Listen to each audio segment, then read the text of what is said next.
My name is Blake. I'm responding to the question about what was life like before HIV and what was like after HIV. I came to San Francisco in 1973 to go to graduate school. I wasn't aware that I was gay at the time. Discovered that I was gay, I guess around early 1975, and met my partner, who I'm still with, in 1975. 1975 until the advent of AIDS was a very different place in the Bay Area, in San Francisco. It was a place where a lot of us were getting sexual freedom in ways that we'd never had before, and I think didn't even realize were possible. My partner and I used to have called this sort of our sexual adolescence. It was a time when I think a lot of us, at least in my generation, were very, very sexual.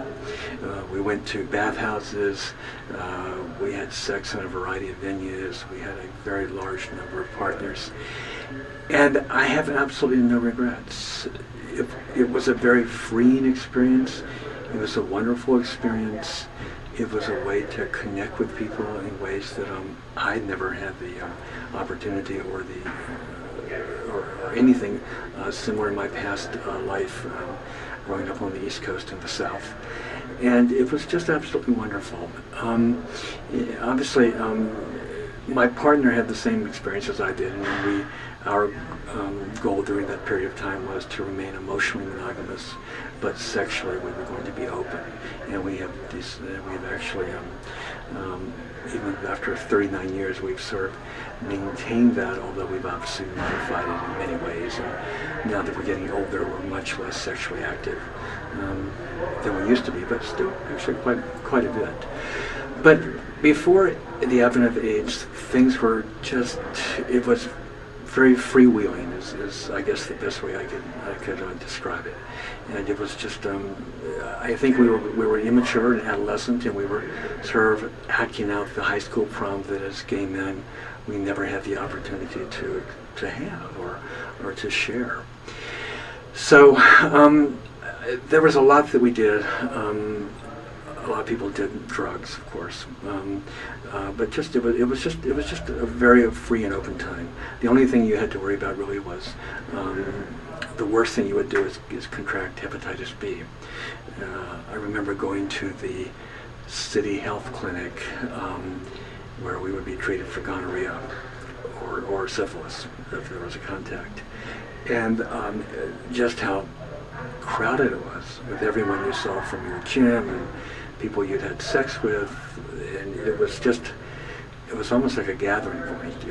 It's hard to believe that a venereal disease clinic would be that sort of environment, but it really was.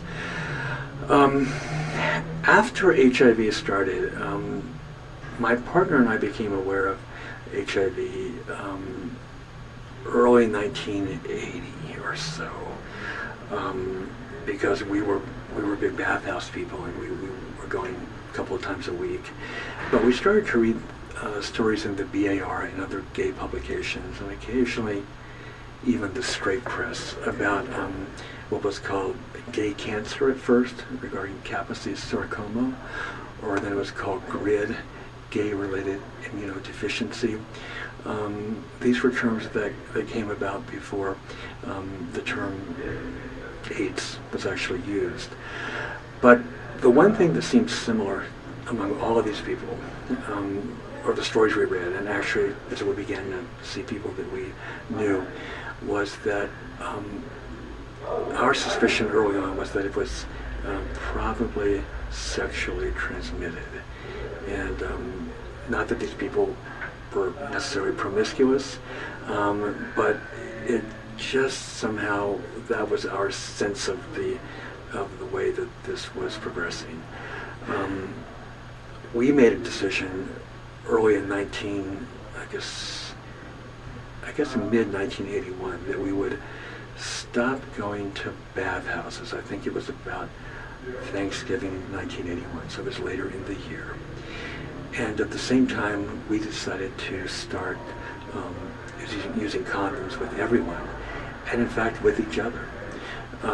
which at that time was pretty rare. And so we continued this. We cut back on our bathhouse, cut bathhouses out entirely, and we had a couple of life events that took us sort of out of the gay milieu, so to speak, because we both went back to graduate school and were tied up for a couple of years until 1985. That's when the HIV tests became available, and we learned for the first time that my partner was positive and I was negative. And it was interesting because we had been part of an HIV, rather a hepatitis study at the city venereal disease clinic they'd been taking our blood every 2 years from 1978 on. As a part of, as I said, the hepatitis study. So when they went back and unfroze the blood, we at least in my partner's case, had a good marker for when he was negative and when he became positive. And we know it was sometime between 1980 and 1982. But that was that happened in 1985 when we found out that he was positive, which was also the year that I graduated from grad school. It was also the year that, in my case, my father was diagnosed with metastatic prostate cancer. And those things, knowing that two of the three most important people in my life, my mother being the third, were at risk, changed the direction of my life.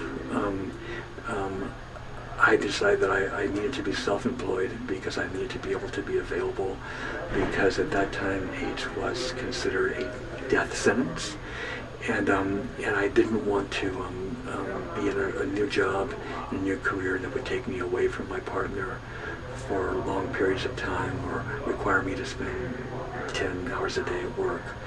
I also knew that my father would need support, and given he was in Virginia and I was in California, I wanted to be able to take off and go and see him as was needed. And so I guess, sir, it was a very sobering time and sad in many ways after HIV was identified and knew that it hit my own life so closely. So I think that's probably the biggest impact, was just how the freewheeliness and the youth that we had during the late 70s, 1980, was so much fun, and in my case coincided with being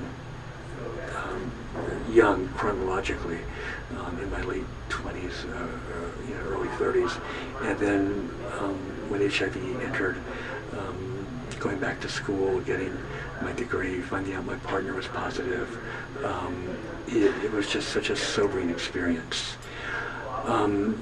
Just sort of to finish the story, though, my partner, rather, fortunately was a non-progressor.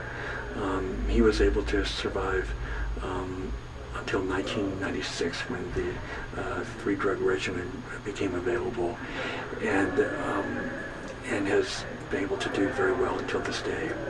So at this point, he's been HIV positive for, it's now 2014, so he's been HIV positive about 32 years.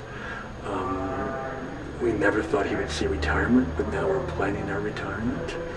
And while he does have had some problems related to HIV, the worst one at this point being just chronic fatigue, he's been remarkably fortunate in terms of being able to continue to work full-time.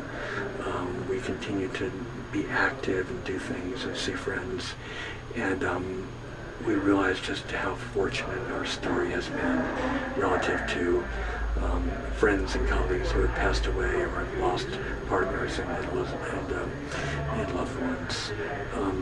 So my story with HIV has a very happy ending. On September 6th last year, my partner and I married at the National AIDS Grove in Golden Gate Park. And it was just a wonderful culmination and a wonderful way to sort of come full circle from the time before AIDS to the time post-AIDS and to our life at this point. Thank you.